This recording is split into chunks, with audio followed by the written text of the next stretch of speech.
হরি ওম। সর্বেভ্য নমো নমঃ। সকলকে নমস্কার। আজ অনেক দিন পরে আবার এই গীতা পাঠের আমরা যে নিয়মিত অনুসরণ করছিলাম সেই বিশেষ পর্বে, আজকের পর্ব 58, সেই 58তম পর্বে আমরা এসেছি। আমাদের এতদিন পর্যন্ত শ্রীমদ্ ভগবদ্ গীতার দ্বিতীয় অধ্যায়ের 62 এবং 63 নম্বর শ্লোক পর্যন্ত আমরা অধ্যয়ন অনুশীলন করেছি। আজকে 58তম পর্বে শ্লোক নাম্বার 64, দ্বিতীয় অধ্যায় সাংখ্যযোগ।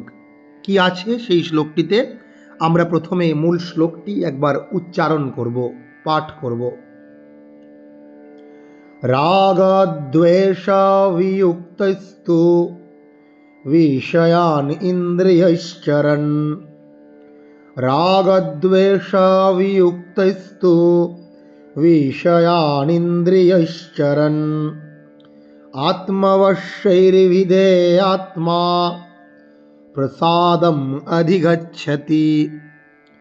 আত্মবশ্যৈর্বিধেয়াত্মা প্রসাদম অধিগচ্ছতি। কি আছে না?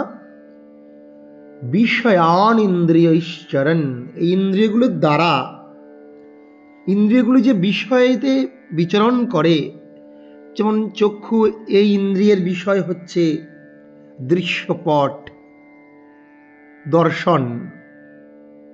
কর্ণেন্দ্রিয়ের বিষয় হচ্ছে শ্রবণ, শ্রাব্য বস্তু বিষয়। দৃশ্য বস্তু চোখের বিষয়। জীবেন্দ্রের বিষয় স্বাদিষ্ট বস্তু। তেমনি ত্বচ ইন্দ্রিয়ের বিষয় হলো স্পর্শযোগ্য বস্তু। ঘ্রাণেন্দ্রিয়ের বিষয় হচ্ছে গন্ধযুক্ত বস্তু। ঠিক সেরকম এই ইন্দ্রিয়গুলো যার বশীভূত হয়েছে, সেই স্থিতপ্রজ্ঞ ব্যক্তি, তিনি কি করেন না? রাগ দ্বেষ বিযুক্তস্তু, প্রিয় বস্তুর প্রাপ্তিতে বিশেষ অনুরাগ দেখান না বা আসক্ত হন না। আবার অপ্রিয় বস্তু পেয়ে গেলে তার প্রতি বিদ্বেষ করেন না। তিনি রাগ আর দ্বেষ বিযুক্ত। তিনি রাগ আর দ্বেষ থেকে নিজেকে সরিয়ে রাখেন, বিয়োগ করে রাখেন, নিজেকে বিচ্ছিন্ন করে রাখেন। তাই বলছি কি?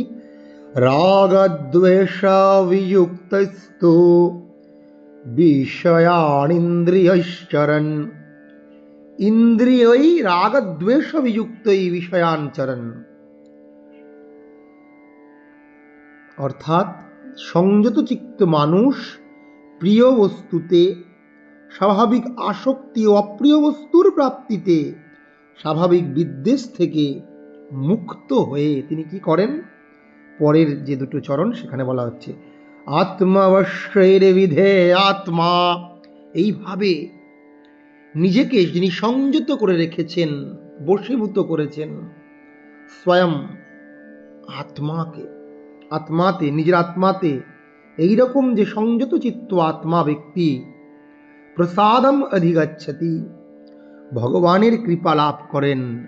অর্থাৎ তিনি সেই প্রসাদ স্বরূপ তৎসন্নিধান, সেই পরম ব্রহ্মকে প্রাপ্ত হন, পরমাত্মাকে প্রাপ্ত হন। যারা দ্বৈতবাদী তারা বলবেন ভগবানের কৃপা লাভ করেন। ভক্তিবাদকে যারা বিশ্বাস করেন ঈশ্বরের কৃপাধন্য হয়ে ঈশ্বর সান্নিধ্য লাভ করেন। আর বেদান্তবাদী, অদ্বৈতবাদীরা বলবে তিনি স্বরূপ উপলব্ধি করেন। সেই সচ্চিদানন্দ স্বরূপ জ্ঞান, সেই ব্রহ্মজ্ঞান লাভ করে সেই প্রসাদে তিনি তুষ্ট হন, সেই ব্যক্তি সন্তুষ্ট থাকেন। আজকের শ্লোকের এটাই হলো তাৎপর্য। আমরা এই 64 নম্বর শ্লোকটি আরো দু একবার অভ্যাস করব পাঠ করে। আমরা নিরন্তর নিজেদেরকে শান্ত রাখতে এই শ্লোকগুলি পাঠ করব। রাগদ্বেষ বিযুক্তস্তু, রাগদ্বেষ বিযুক্তস্তু বিষয়ান ইন্দ্রিয়শ্চরণ। বিষয়ান ইন্দ্রিয়শ্চরণ। আত্মবশ্যৈর্বিধেয়াত্মা।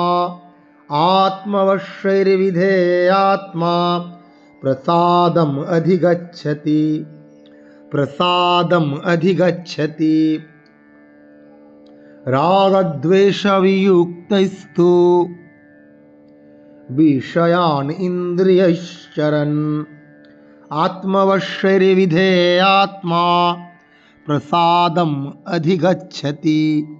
সকলকে অনেক অনেক নমস্কার। আমরা এইভাবে নিরন্তর গীতা পাঠ অভ্যাস করব এবং দৈনন্দিন জীবনেও নিজেদেরকে যাতে নিজেদের জীবনকে ভারসাম্যযুক্ত রেখে জীবনকে শান্তিময় করে তুলতে পারি, তার জন্য এইভাবে গীতা পাঠ অভ্যাস, গীতা পাঠ নিজের জীবনের অঙ্গস্বরূপ করে তুলব।